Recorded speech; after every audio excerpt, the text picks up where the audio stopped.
Okay, so you guys know how much I really dislike the Zeb Wells run of Spider-Man comics, but in today's video, we are going to be defending them. Yes, you heard that right.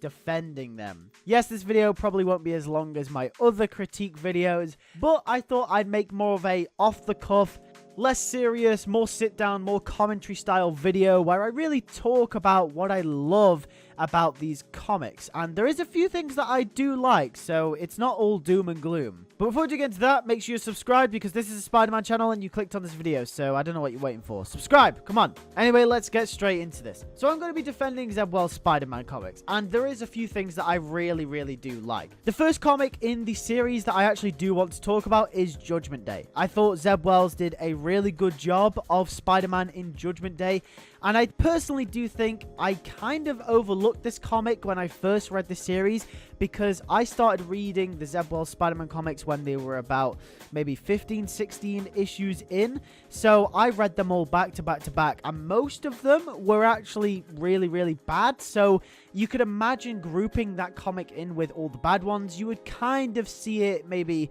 as a tiny bit of a high point, but definitely overshadowed by all the other comics that were definitely lower in quality. So what I'm trying to say is, looking back at Judgment Day and how Zeb Wells handled Judgment Day for Spider-Man, he actually handled it really well. Although I am against using old characters for new stories when I think, you know, like, new stories should have new characters, because I think moving forward with a character such as Spider-Man, you ponder on old relationships and characters for too long. You just basically run out of really good stories to do. Even though I'm still an advocate of that, he handled Gwen Stacy in this comic really well. Gwen Stacy basically is the person that judges Peter Parker for who he is. And if you guys don't know what Judgment Day was, essentially it was an event in Marvel Comics where characters from other characters past would basically come to visit them to basically judge them and their character. And it would be a Celestial that would judge this, and he would compare two planets, and basically he would destroy the one that he didn't see fit to be worthy of continuing to live, essentially, right? So Earth got picked for this trial,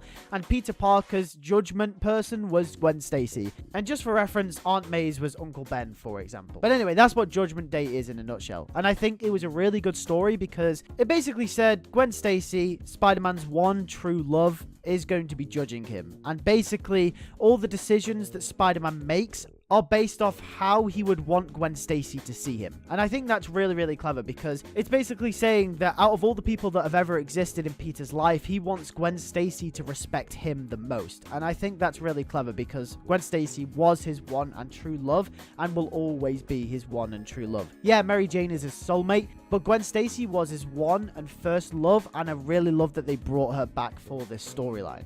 So yeah, Judgment Day was really cool, but that was just one issue out of the whole series. So what else have I got to defend? Well, I actually really like Peter's relationship with Felicia Hardy, and I think there's a really common theme here. Zeb Wells knows how to write romantic subplots for Spider-Man, apart from Mary Jane. He doesn't know how to do that one. But either way, he knows how to do romantic subplots for Spider-Man. I think he's handled them pretty well overall. The Gwen Stacy one from Judgment Day was good, as we said, and Felicia Hardy, I actually really like this. I've spoken about this in some of my other videos on the Zeb Wells comics where Felicia and Peter have expressed their chemistry with one another, and I actually do point out that I think it is really good how it's written. But overall, in the whole series so far, some of the highlights are definitely some of the Peter and Felicia moments. And no, Felicia and Peter together isn't my personal favorite.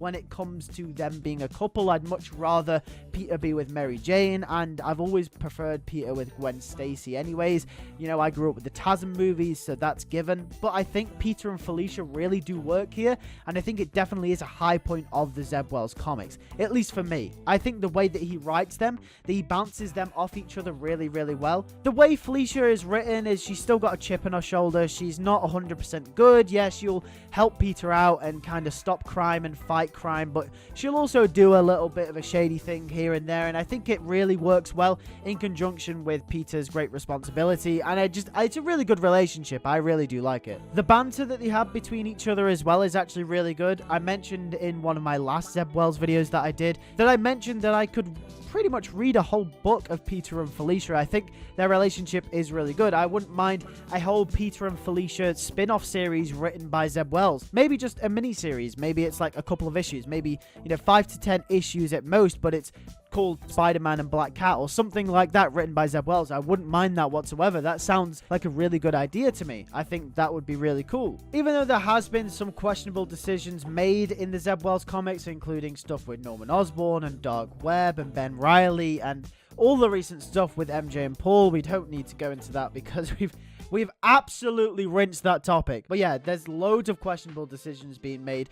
But one thing that I really do like is the stuff that Zeb Wells did with Tombstone. Now, some people will forget that basically Tombstone was a part of this run towards its beginning. And I don't think that this series, I don't think it started out weak at all. I think it was bang average in comparison to what the Amazing Spider-Man comics should be aiming for. The Amazing Spider-Man comics should be aiming really high because the highest of the highs of the Spider-Man comics are some of the best comics ever made. So I think you've got to aim high when it comes to Spider-Man comics. So the Tombstone story that started out the Zeb Wells run, it wasn't terrible, it was just pretty average. But in comparison to what else we've gotten, it actually stands out as probably one of the better moments in the series. I really like it when Zeb Wells does stuff with grounded characters. When you give Zeb Wells a story that is more on the side of it being maybe a little bit more grittier, on the darker side, a little bit more of a underground crime family kind of story like he did with Tombstone, I think it actually really works. I don't think those comics are inherently horrible.